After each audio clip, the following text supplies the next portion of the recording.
What's up, folks? Welcome to another segment of Survive with DP. I am your host, Jay Simino, aka Despop, and today is 28 July 2026. Today, I'd like to talk about mental highs and lows and life.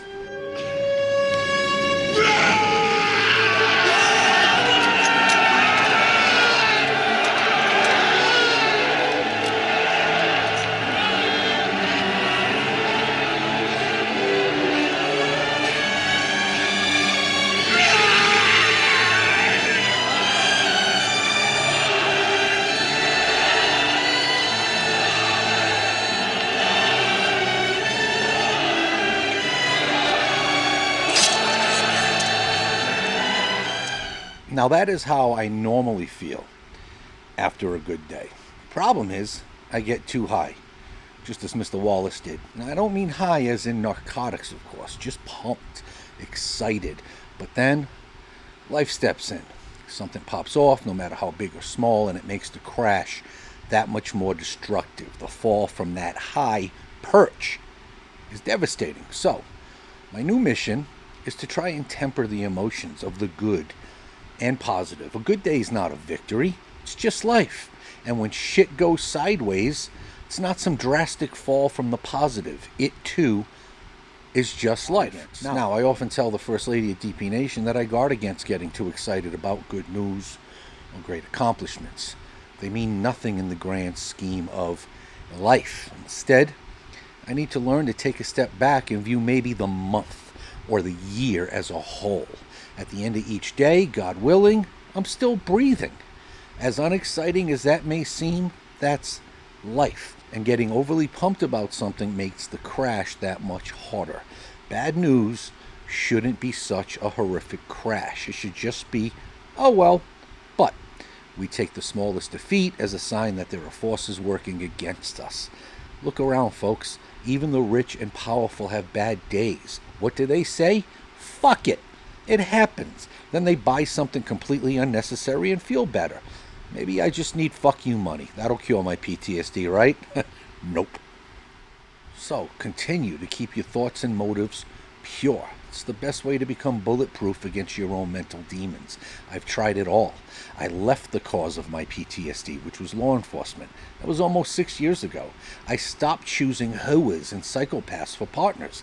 I moved across the country to no man's land thinking it would help. Guess what? My mind is probably more fucked than ever. I was expecting these moves and changes in my life to fix everything. But then life did its thing. Nothing has changed. My battle is every second of every day, and failure is still not an option. What's it all for? Absolutely nothing. And that is life, people. The only way to defeat life is to stare it in the face and smile. Don't give in. Smile until you die. Hopefully, of old age and natural causes. Because here's the key. Life is hell. We're there, folks. Hell is not some hot place waiting for us in the afterlife. It's here. It's now. Life is a test. And if you can make it through life without losing your shit, maybe you get a shot at heaven.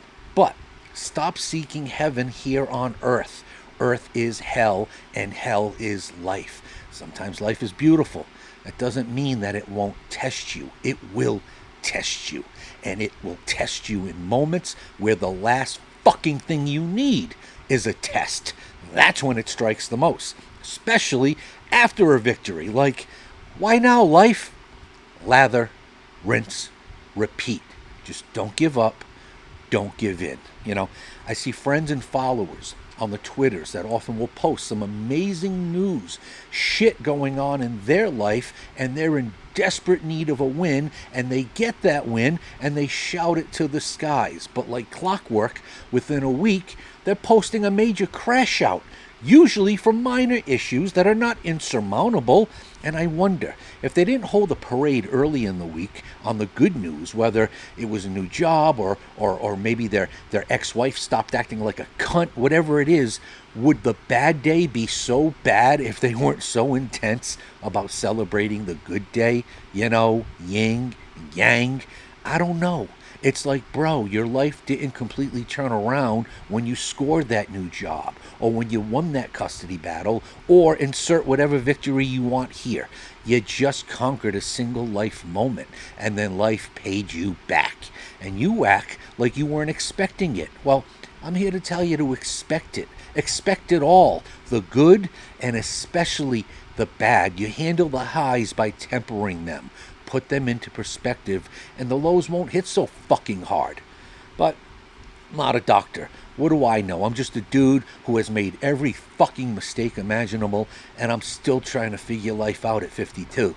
I am by no means running a winning scorecard at this point, folks. It will take the rest of my life winning just to pull even on my scorecard if I'm lucky enough before I leave this place. I just know that I can't imagine a world where I don't see my son get married and have children of his own, or see Tom Brady come out of retirement and win the Patriots another one. Unaliving is just not an option. So when the S word pops into my brain about 100 times a day, I just stare at it. I stare life in the face and I smile.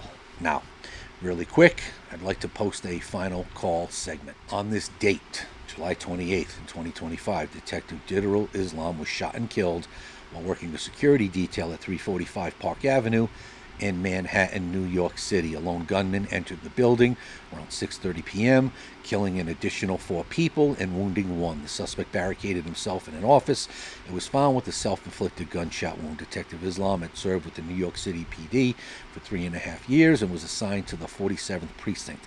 He is survived by his expectant wife, 2 children, and father. His 3rd son was born 3 weeks after his death. Detective Diderul Islam was posthumously promoted to Detective First Grade. Also on this date, back in 1950, Sheriff Roy Conway, Pike County Sheriff's Office, Kentucky, shot in the back and killed in his front yard by 2 brothers angry over his crackdown on bootlegging and gambling. Sheriff Conway and his deputies had raided their father's drinking establishment earlier. Both brothers, 23 and 28, were convicted of first-degree murder, sentenced to life in prison on September 28, 1950. Sheriff Conway had been elected only 6 months earlier. He was survived by his wife and 4 daughters.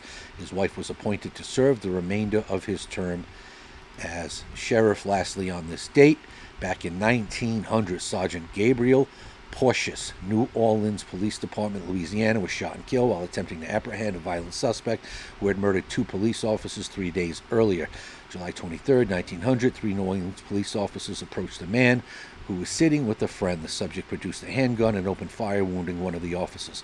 Following day, a team of officers tracked the suspect to his home on 4th Street between Rampart Street and Saratoga Street. The man opened fire on them with a .38 caliber Winchester rifle as they entered the home, killing Captain John Day and Peter Lamb.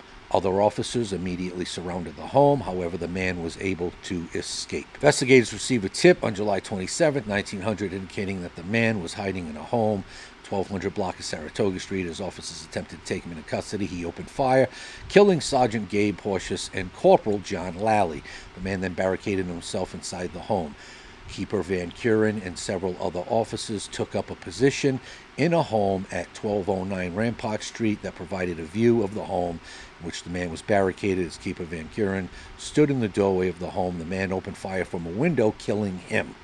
The suspect was shot and killed by other officers when he attempted to escape the home. May they all continue to rest in peace.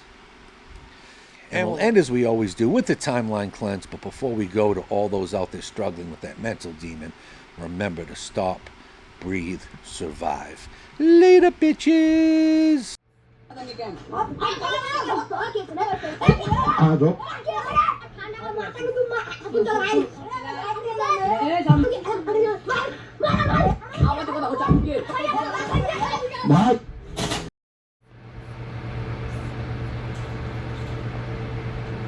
Hey, I think you're pretty super friggin' awesome.